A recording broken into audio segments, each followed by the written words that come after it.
Good morning, students. Let's start with the chapter Constitutional Design.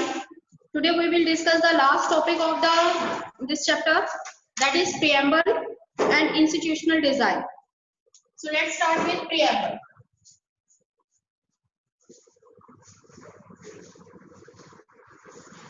What do you mean by Preamble? What is Preamble? Contents. Contents in the sense of your books, है ना?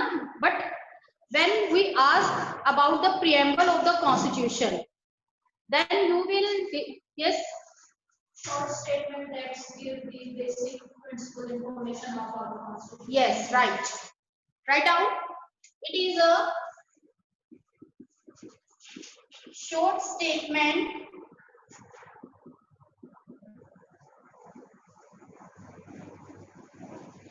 of the values or principles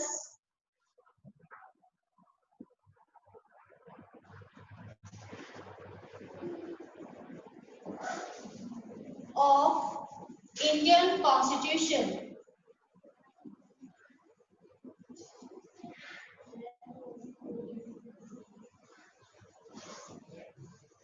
मैंने बताया था कि जैसे हमारी books होती हैं, आप नॉर्मल अपनी बुक्स रीड करते हो, उसमें आपके फ्रंट पेज पे पहले इंडेक्स दिया होता है। उस इंडेक्स को ही पढ़ के आपको पता लग जाता है कि हमारी बुक में क्या क्या है, हमें कौन से टॉपिक जो है डिटेल में पढ़ने हैं। सिमिलरली ऐसे ही कॉन्स्टिट्यूशन के फ्रंट पेज पे जो है हमें प्रीएम्बल दिया हुआ है। उस प्रीएम्बल में जो वर्ड्स यूज किए गए हैं, जो की वर्ड्स यूज किए गए हैं, they gives a clear picture about our constitution कि हमारे कॉन्स्टिट्यूशन में किन किन प्रिंसिपल्स को, वैल्यूज को लिया गया है, किसके बारे में डिटेल में वो डॉक्यूमेंट है, ये सारा हमें किससे पता लग जाता है? प्रीएम्बल से पता लग जाता है। अब प्रीएम्बल जो है, ये जो प्रैक्टिस है कि कॉन्स्टिट्यूशन से पहले प्रीएम्बल लिखा जाता है, ये कहाँ से लिया गया?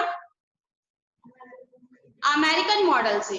जब अमेरिका ने अपना कॉन्स्टिट्यूशन बनाया, उसका बुक बनाया, डॉक्यूमेंट रिटन में किया, तो उन्होंने इस चीज को सबसे पहले अडॉप्ट किया। फिर बाद में वर्ल्ड की most of the country has adopted same pattern, so we also adopt the same pattern and we also have the preamble before the constitution principles. Clear? So it is like an introduction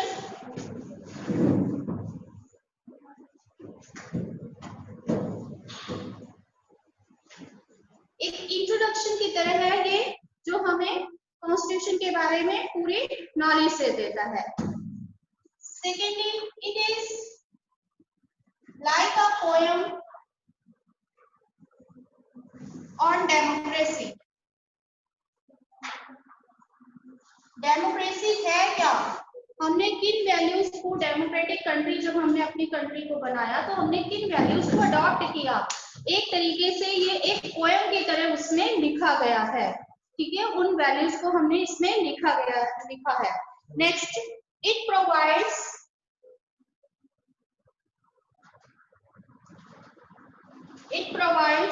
standard to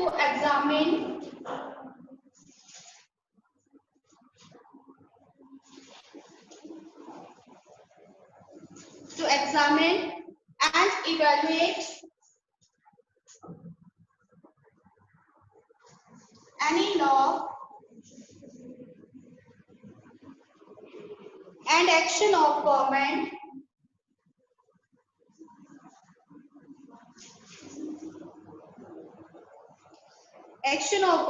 to find out whether it is good or bad.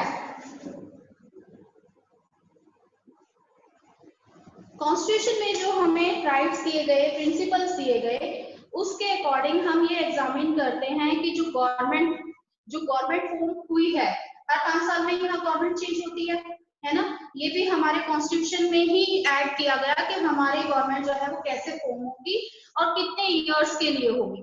तो ये government कैसे work कर रही है, इस चीज को भी कौन एग्जामिन करता है, इवैल्यूएट करता है, कॉन्स्टिट्यूशन। मीन्स कि जो हमने अपने कंट्री के लिए प्रिंसिपल्स डिसाइड किए हैं उसके अकॉर्डिंग वो वर्क कर रहा है या नहीं कर रहा है, गवर्नमेंट वर्क कर रही है या नहीं कर रही है, कहीं अपने बियॉन्ड द लिमिटेशंस तो नहीं जा रही है ना। तो क्योंकि उसमें लिमिटेशंस भी सेट की गई हैं और उनके राइट्स भी सेट किए गए हैं, तो वो अपने राइट्स के अकॉर्डिंग काम कर रहे हैं या नहीं कर रहे हैं, ये सारा इवैल्यूएशन हम किसके थ्रू करते हैं, गवर्नमेंट सॉरी कॉन्स्टिट्यूशन के थ्रू। और ये जो चीजें हैं जो हमने अडॉप्ट की वो अच्छी हैं बुरी हैं, ये सारी चीजें गवर्नमेंट किस तरीके की काम कर रही है, ये सारा इवैल्यूएशन कौन करता है, कॉन्स्टिट्यूशन, है ना।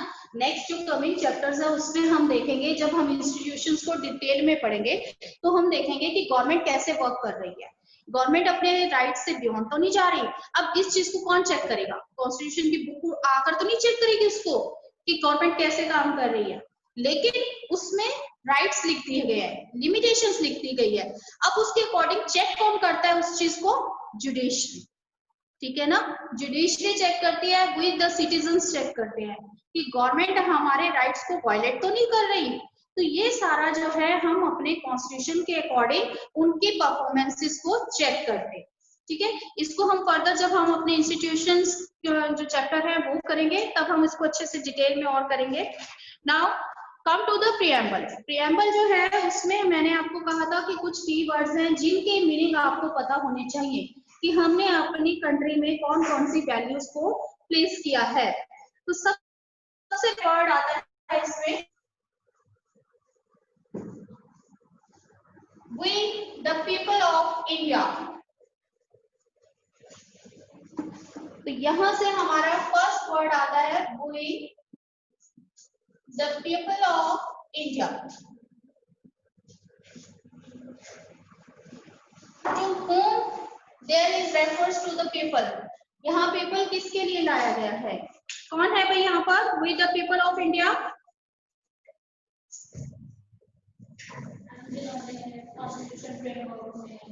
Yes, they are also our representative, ठीक है। So the people, here the people are those people who have drawn the constitution and they are our representatives। Not constitution is not written by any king or any outside person, ठीक है। कि जो constitution है उसको किसने लिखा, हमारे चुने हुए रिप्रेजेंटेटिव्स ने लिखा।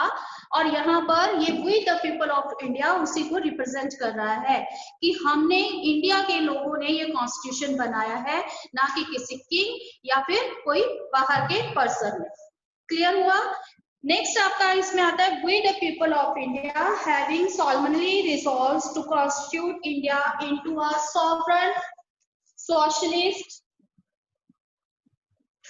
sovereign, थर्ड वर्ड आया इसमें सोशलिस्ट,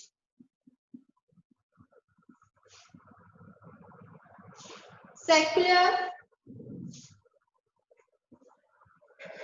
डेमोक्रेटिक रिपब्लिक,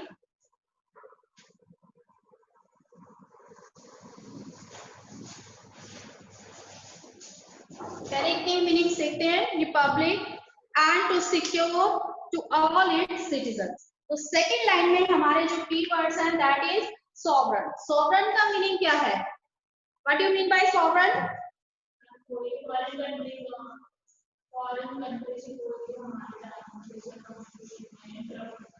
नॉट, हाँ कॉन्स्टिट्यूशन में नहीं कि हम ये कहेंगे कि हमारे डिसीजन मेकिंग में कोई भी इंटरफेयर नहीं कर सकता। So people have the supreme power to make the decisions for internal as well as the external affairs or matters. No outside person or country can interfere in our country। ठीक है, कि कोई भी बाहर का आदमी हमारी कंट्री के मैटर्स पर डिसीजन नहीं ले सकता। ये राइट किसके पास है, हम लोगों के पास है। हम अपनी कंट्री के, चाहे वो फॉरेन मैटर्स हैं चाहे वो हमारे एक्सटर्नल मैटर्स हैं, उन पर डिसीजन लेने का राइट किसका है, हम लोगों का है। ठीक है, इट मीन्स जैसे कि ब्रिटिश रूल था उस टाइम ब्रिटिशर्स हमारे लिए सारे डिसीजन ले रहे थे, है ना।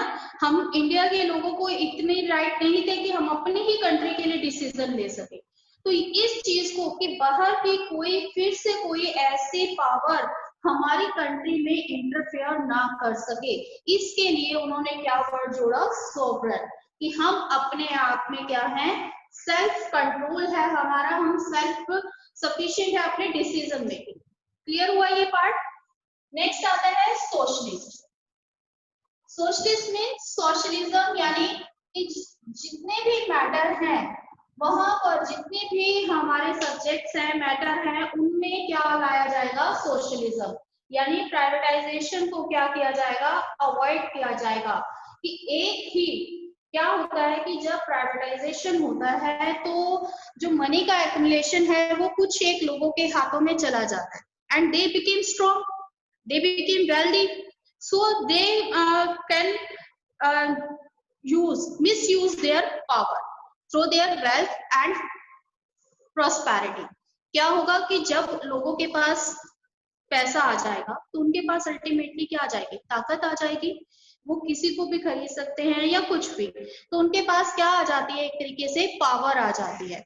और दूसरे इससे क्या हमारे में जो है एडवर्स इफेक्ट होता है कि rich became richer and poor became poor, so the gap between the society gets वाइडेड। जो सोसाइटी के बीच का गैप है वो क्या होता जाएगा, बड़ा होता जाएगा। जब ऐसा होगा तो अल्टीमेटली कहीं ना कहीं जो पूरा सेक्शन है उसके राइट्स को वायलेट किया जाएगा। लास्टली क्या होगा कि कंफ्लिक्ट होगा और कंट्री में ही सिविल वॉर हो जाएगा।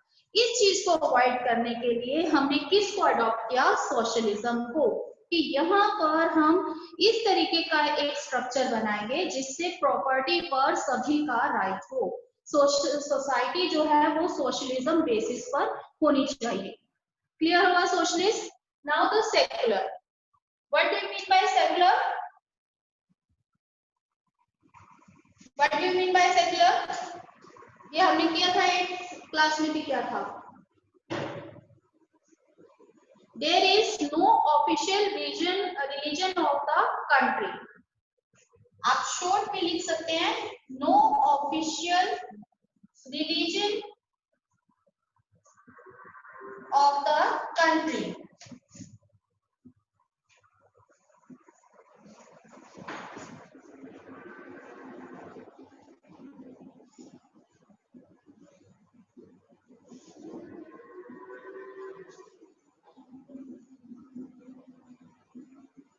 मीन्स अब हमने पहले ही कहा कि India is a country of diversity, तो यहाँ पर डिफरेंट रिलीजन के लोग रहते हैं, हिंदू भी आपको मिलते हैं, मुस्लिम भी हैं, सिख भी हैं, है ना, क्रिश्चियंस भी हैं, जैनिज्म भी है, यहाँ पर पारसीज भी हैं, तो यहाँ पर ऑलमोस्ट सभी रिलीजन के लोग हमें मिलते हैं।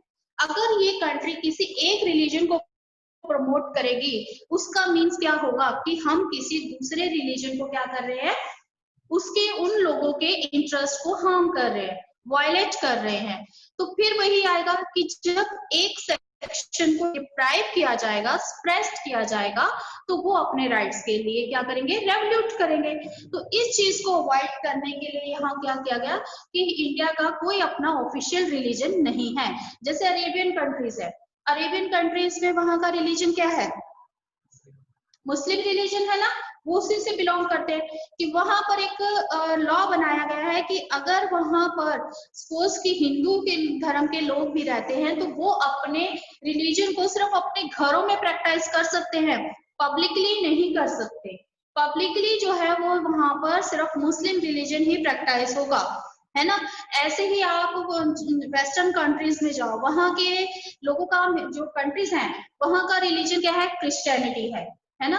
लेकिन कभी इंडिया के लिए आपने ऐसा कोई सुना कि ये इंडिया जो है वो एक हिंदू कंट्री है, कभी ऐसा वर्ड आता है, नहीं आता ना, क्योंकि यहाँ पर all religions have equal rights, ठीक, कि यहाँ पर सभी रिलीजन के जो लोग हैं उनको इक्वल राइट्स दिए गए हैं। They can practise their religion as well as they can change their religion as their own wish, कि हम अपना रिलीजन अगर चेंज करना चाहें तब भी हमें कोई अगर हम अपनी विश से चेंज कर रहे हैं तब भी उसमें कोई इंटरफेयर नहीं किया जा सकेगा। ठीक है, दैट इज सेक्युलर। तो इस कंफ्लिक्ट को अब यहाँ पर आप देख रहे हो कि एक एक करके जो इंडिया की डाइवर्सिटी है उसको अकोमोडेट करने की कोशिश की गई है कि उनको किस तरीके से एक करके रखा जाए। क्लियर? नेक्स्ट आता है डेमोक्रेटिक रिपब्लिक। यहाँ पर दो वर्ड्स आ गए, डेमोक्रेटिक और रिपब्लिक। डेमोक्रेटिक मीन्स डेमोक्रेसी, कि हमने किसको अडॉप्ट किया है? डेमोक्रेसी को अडॉप्ट किया है। डेमोक्रेसी का मीनिंग क्या है? The government by the people for the people to the people, है ना। लोग ही इसको चुनेंगे, लोगों के लिए ही वर्क करेगी और लोगों के द्वारा ही काम किया जाएगा। तो हमने यहाँ पर डेमोक्रेसी को अडॉप्ट किया, जिसमें हमारे रिप्रेजेंटेटिव जो हैं वो गवर्नमेंट को फॉर्म करेंगे, और ये रिप्रेजेंटेटिव कौन इलेक्ट करेगा? We the people of India elect their representatives. Clear? Next है republic. What do mean by republic? The head of the states will be elected by the people, not on a hereditary basis. Hereditary basis नहीं होगा। जैसे पहले यहाँ kingdom थे, तो kingdom के time क्या किया जाता था कि एक किंग है, किंग की अगर डेथ हो गई तो उसके बाद जो है उसकी गद्दी पर कौन बैठता था? उसका एल्डर सन, है ना। तो ये हेरिडेटरी बेस पर जो है चलता रहता था, जैसे कि नेपाल में अभी तक भी ये चीज चल रही है। तो यहाँ पर उस चीज को भी अवॉइड किया गया, और यहाँ पर क्या किया गया कि जो हेड ऑफ द कंट्री होगा, हमारे यहाँ पर कौन है? प्रेसिडेंट और प्राइम मिनिस्टर। तो इनको भी क्या करते हैं? हम इलेक्ट करते हैं। क्लियर हुआ इतना? Now the next is justice. Justice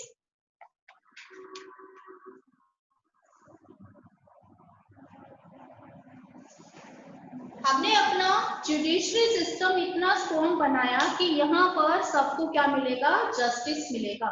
justice in every field, social, economic, political, किसी से भी किसी तरह का जो है वहां पर भेदभाव या डिस्क्रिमिनेशन नहीं किया जाएगा। All the people are equal before the law, whether they are government official or an ordinary person, any rich person or poor person. All are equal before the law. Clear justice? Now the next is liberty.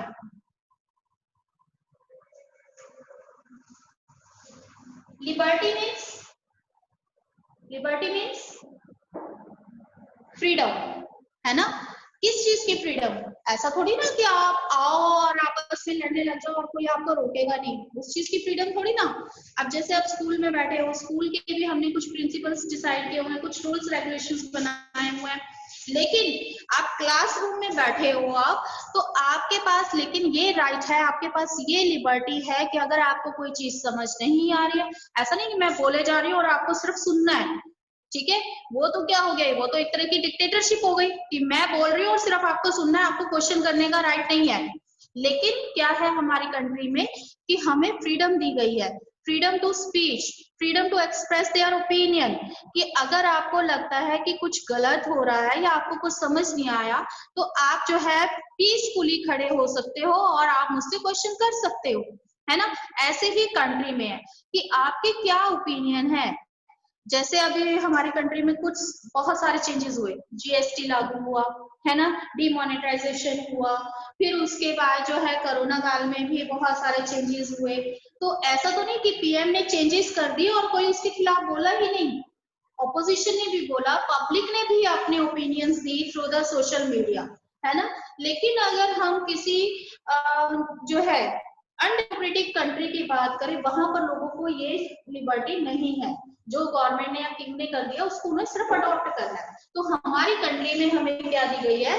Liberty, liberty to express your opinion और your expression but peaceful. Clear हुआ liberty means? Now the next is equality.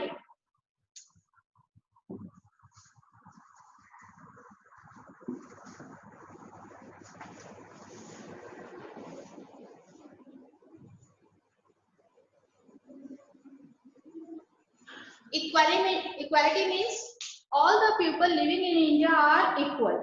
Means there is no rich or poor. They will enjoy the equal. उनको क्या मिलेंगे? Equal rights मिलेंगे, जो constitution में एक हमारे सिटीजन्स के लिए, हम सिटीजन्स के लिए राइट दिए गए हैं वो राइट जो है without any discrimination of caste, religion, sex, इन सब के एनी सोसाइटी, ये they will enjoy the same right written in the constitution. ठीक है, किसी भी बेस पर हम किसी के साथ डिस्क्रिमिनेशन नहीं कर सकते। अब यहाँ देखो जो इक्वालिटी का ये इन्होंने, तो ये कहाँ से आया, क्योंकि उस टाइम क्या था कि इंडिया में अनटचेबिलिटी प्रैक्टिस हो रही थी, तो वहां पर और रिच और पुअर में भी जो है सोसाइटी डिवाइडेड थी। तो इस तरीके से जो रिचर सेक्शन है वो पुअर सेक्शन को डिप्राइव करता था, ऐसे ही अनटचेबल्स की जो कंडीशन है वो बहुत ही ज्यादा वर्स थी।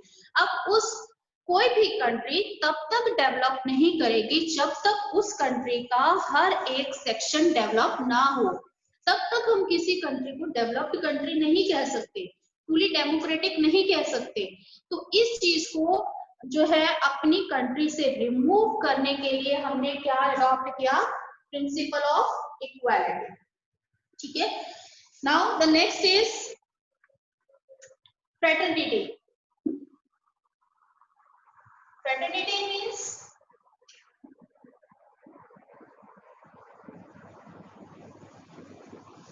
क्या मतलब है फ्रेटर्निटी का? We all the citizens of India will behave as we are the members of family. Fraternity means brotherhood, भाईचारा, कि हम जो है इंडिया के लोग इस कंट्री में ऐसे रहेंगे जैसे एक फैमिली के मेंबर्स। अब हम क्या बोलते हैं अपने स्कूल के जितने भी हम सारे बच्चे हैं, क्या बोलते हैं हम अपने आप को कंबाइंडली, इंक्लूडिंग स्टाफ, क्या बोलते हैं हम? Centurion. It means member of the century family, है ना। यही चीज हमने अपने इंडिया में भी अडॉप्ट की है कि हम जो सिटीजन है वहां पर ब्रदरहुड में रहेंगे, मीन्स कि एक फैमिली मेंबर्स की तरह रहेंगे और कोई भी सेक्शन जो है वो किसी दूसरे सेक्शन के साथ जो है वो इल ट्रीटमेंट नहीं करेगा। फ्रेटर्निटी मीन्स, चलिए, these are the keywords which are included in our preamble and gives a clear picture on which our constitution is based upon. Clear? अब इन्हीं चीजों को आगे अरेंज करके उनको पूरा क्लियर डिफाइन करके इनके अंदर क्लॉज बाय क्लॉज लगाकर कि क्या राइट्स हैं, क्या क्या जो है एडवांटेजेस मिल रहा है, क्या आपकी लिमिटेशंस हैं, वो सारा सेटल डाउन किसमें किया गया है, कॉन्स्टिट्यूशन में किया गया है। क्लियर हुआ इतना? Now the last topic is institution design.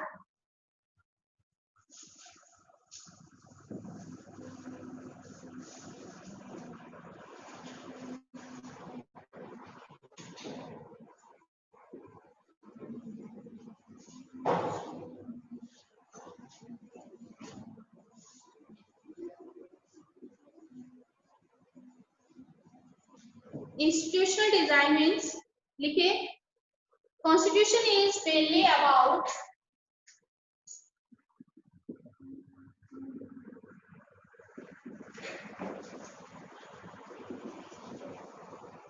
embedding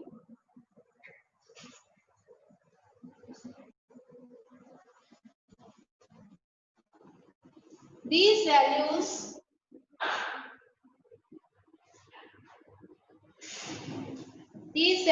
into institutional arrangement.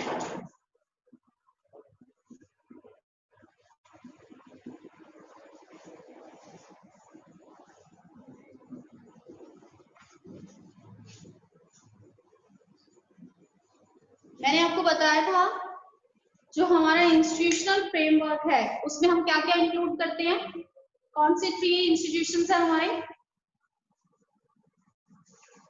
Do you remember? ये चीजें आपको एज अ स्टूडेंट आपको पता होनी चाहिए। क्या है हमारे institution? Legislature, executive and judiciary. अब हमने जितने प्रिंसिपल्स अभी देखे, वैल्यूज देखी प्रीएम्बल में, उनको क्या किया गया है, उनको अरेंज किया गया है और उस अरेंजमेंट पर जो है इन हमारे इंस्टीट्यूशन जो है उनको अरेंज किया गया, यानी वो वैल्यूज ली गई और उसके अकॉर्डिंग हमारे ये इंस्टीट्यूशनल अरेंजमेंट किया गया कि लेजिस्लेचर कैसा होना चाहिए, एग्जीक्यूटिव के क्या राइट्स है, क्या लिमिटेशंस है, जुडिशरी कैसे वर्क करेगी, कैसे फॉर्म होगा सुप्रीम कोर्ट, हाई कोर्ट, इनके जजेस को कौन जो है अपॉइंट करेगा, कैसे उनको उनके काम से निकाला जा सकता है, ये सारा अरेंजमेंट इन वैल्यूज के बेसिस पर किया गया। That is called institutional design. Clear कि हमने ये वैल्यूज लिए, ये बेसिक प्रिंसिपल्स लिए और इसके अकॉर्डिंग हमारे 3 इंस्टीट्यूशंस जो हैं वो डिजाइन किए कि उनकी फॉर्मेशन कैसे होनी चाहिए, उनके राइट्स क्या होने चाहिए और उनकी लिमिटेशंस क्या होनी चाहिए। ठीक, now the next is, it is a very long, ये मैंने आपको भी बताया भी, it is very long and detailed document.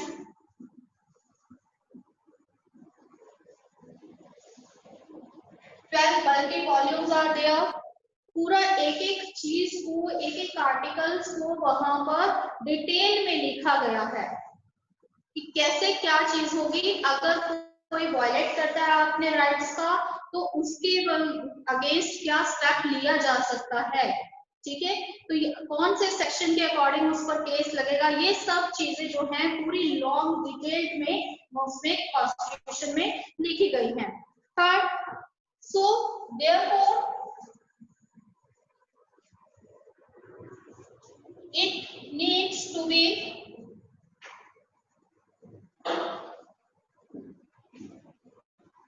regularly updated.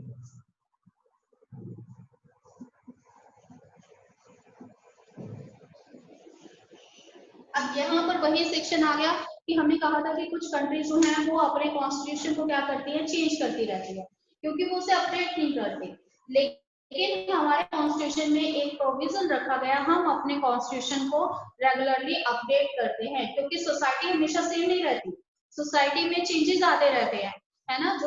जिस जो हमारी पहले लिविंग कंडीशन थी वो टोटली चेंज हो चुकी है, हमारी सोसाइटी का स्ट्रक्चर चेंज हो चुका है, हमारी टेक्नोलॉजी चेंज हो चुकी है, हमारे एक्सपेक्टेशंस चेंज हो चुकी हैं, तो उस चेंजिंग सोसाइटी के अकॉर्डिंग हम वो एक ओल्ड डॉक्यूमेंट ले सकते हैं, उसमें कुछ चीजें ऐड करनी होगी, जैसे कुछ डिपार्टमेंट्स जो हैं वो उस टाइम नहीं थे, आईटी डिपार्टमेंट जब हमारा कॉन्स्टिट्यूशन बना तो उसमें ये भी लिखा गया है कि कौन सा डिपार्टमेंट किसके अंडर आएगा, स्टेट गवर्नमेंट के अंदर, सेंट्रल गवर्नमेंट के अंदर या डिस्ट्रिक्ट गवर्नमेंट के अंदर, लेकिन उस टाइम जो है कंप्यूटर्स वगैरह नहीं थे, ठीक है, तो वो डिपार्टमेंट कहाँ जाएगा, नहीं लिखा गया ना, तो इट मीन्स क्या हुआ कि वहां पर भी ऐसी चीजों को अपडेट करना पड़ता है कि कोई एक नई चीज आ गई सोसाइटी में तो उससे रिलेटेड क्या जो है वैल्यूज या प्रिंसिपल्स बनाए जाएं, तो हम अपने कॉन्स्टिट्यूशन को क्या करते रहते हैं, रेगुलरली अपडेट करते रहते हैं according to the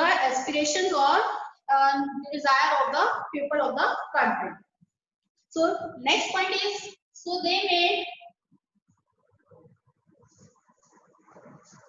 they made the provisions to incorporate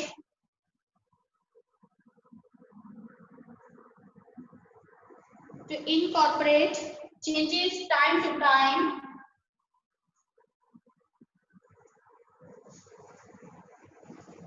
and these changes are known as amendments.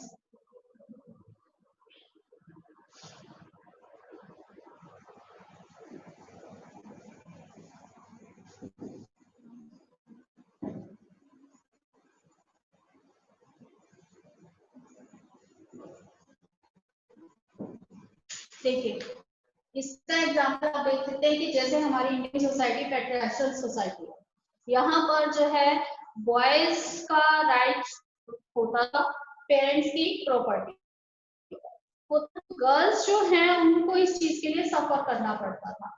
अब ये चीज तो उस टाइम की थी, ऐसा नहीं है कि उनके टाइम उस टाइम हर चीज उनके दिमाग में कुछ रह भी सकती है, तो अब क्या बनाया गया, अब एक नया लॉ बनाया ना उस लॉ के अकॉर्डिंग क्या है, girls have equal right on the property of their parents. हमारे पास राइट है अपनी प्रॉपर्टी पर, है ना। तो इट मींस ये क्या किया गया, उसमें चेंज लाया गया। तो these change are called amendments, कि जो भी ऐसे चेंजेस हैं उसको हम क्या कहेंगे, अमेंडमेंट्स। ठीक। The Constitution describes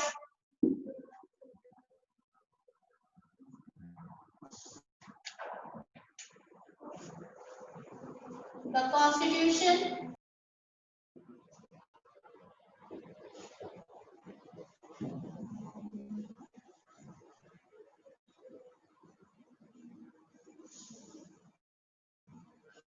in a very legal language.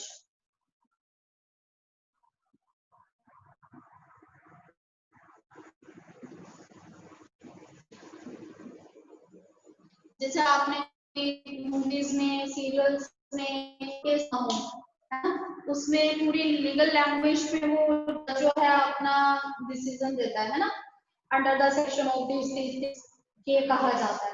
तो ये हमारे क्या कहलाती है, लीगल लैंग्वेज। तो लीगल लैंग्वेज जिसको कोई डिनाई नहीं कर सकता, है ना। तो इट मीन्स जितना भी हमारे यहाँ पर इंस्टीट्यूशनल अरेंजमेंट किया गया है वो प्रॉपर एक लीगल लैंग्वेज में किया गया है।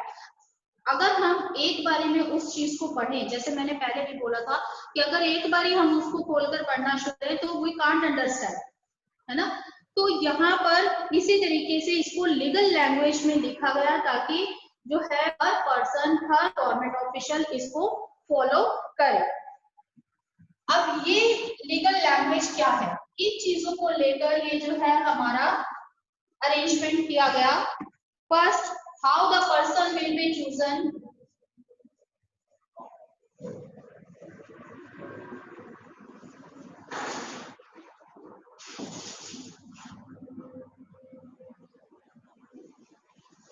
who govern the country।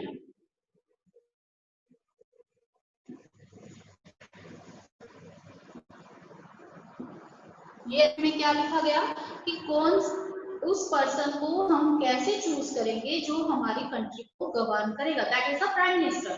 कि हम प्राइम मिनिस्टर को कैसे देंगे, तो उसके लिए पूरा एक डिटेल लिखा गया जो हम नेक्स्ट कमिंग चैप्टर्स में पूरी डिटेल में करेंगे कि लेजिस्लेचर को कैसे चूज किया जाता है, कैसे हम अपने रिप्रेजेंटेटिव को चूज करते हैं। हमारे जो पार्लियामेंट में 2 हाउसेज हैं उनके मेंबर्स कैसे इलेक्ट किए जाते हैं, फिर प्राइम मिनिस्टर को ऐसे और प्रेसिडेंट कैसे जो है चूज किया जाता है। तो ये पूरा जो है इंस्टीट्यूशनल फ्रेमवर्क किया गया कि कौन पर्सन जो है, जो हम पर्सन हमारी कंट्री को गवर्न करेगा, कौन और कैसे उसे चूज किया जाएगा। Second defines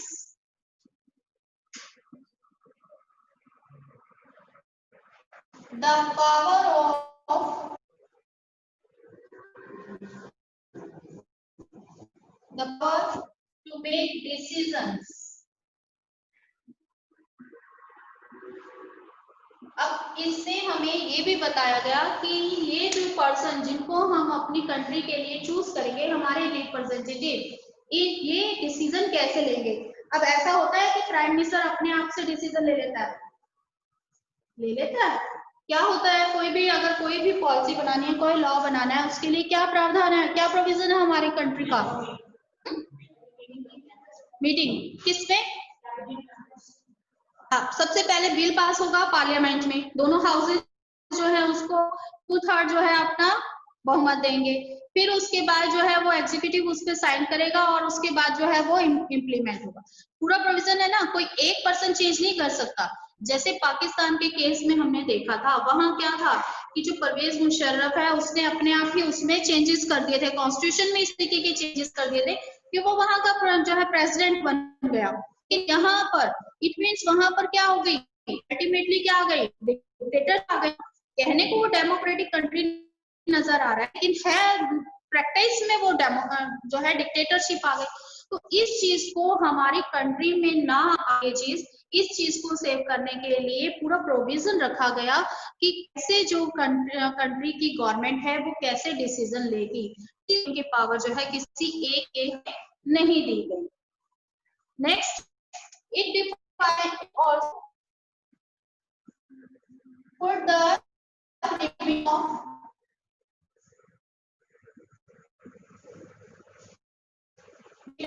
the limitations. अब limitations क्या है? अगर ये गवर्नमेंट जो गवर्नमेंट हमने फॉर्म की, हमारे रिप्रेजेंटेटिव हैं, हमारे अकॉर्डिंग वर्क नहीं कर रहे, कंट्री वेलफेयर के लिए वर्क नहीं कर रहे, then remove in the next election. हम उनको नेक्स्ट इलेक्शन में रिमूव कर सकते हैं, है ना. इसीलिए आपने देखा होगा कि कोई भी गवर्नमेंट आए वो हमारे कंट्री के लिए वर्क करती ही करती है. लास्ट में अपने वर्क का पूरा ब्यौरा भी देगी हमें कि हमने 5 सालों में ये किया आप कंट्री के लिए, लोगों के लिए. डिफरेंट पॉलिसीज बनाती है वेलफेयर के लिए. वो इस वजह से करती है क्योंकि उनके ऊपर भी लिमिटेशंस है. इवन अगर एक प्राइम मिनिस्टर जो है उसको उसकी सीट से हमें निकालना हो तो इसका मतलब क्या होगा? अगर उसकी जो कैबिनेट है नो कॉन्फिडेंस मोशन उनके खिलाफ पास हो जाता है तो प्राइम मिनिस्टर और उसकी कैबिनेट क्या हो जाएगी? डिसॉल्व हो जाएगी. तो इस तरीके से जो है यहाँ पर फोरेवर नहीं है. They can be removed in the next election. So these limitations are put on the government also. Now the next is it provides some rights to citizens.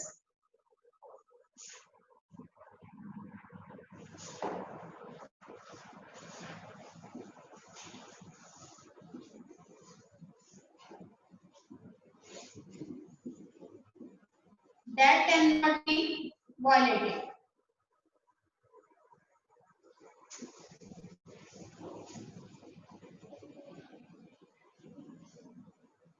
Government के राइट्स और लिमिटेशन तो है ही, इसके साथ साथ citizens को भी जो है यहाँ पर क्या दिया गया है? कुछ राइट दिए गए हैं जिनको वायलेट नहीं किया जा सकता.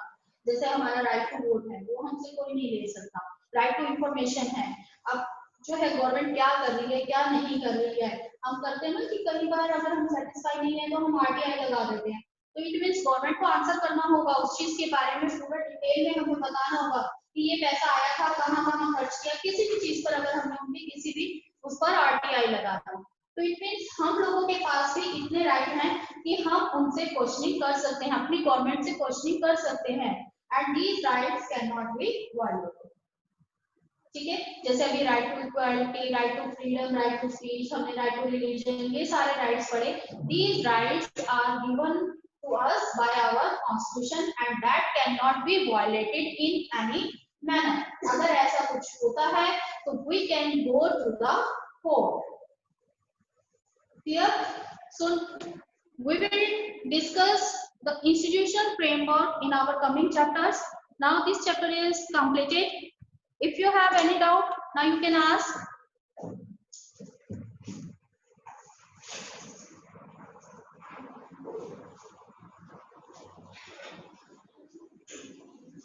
Students, if you have any doubt, you can ask now.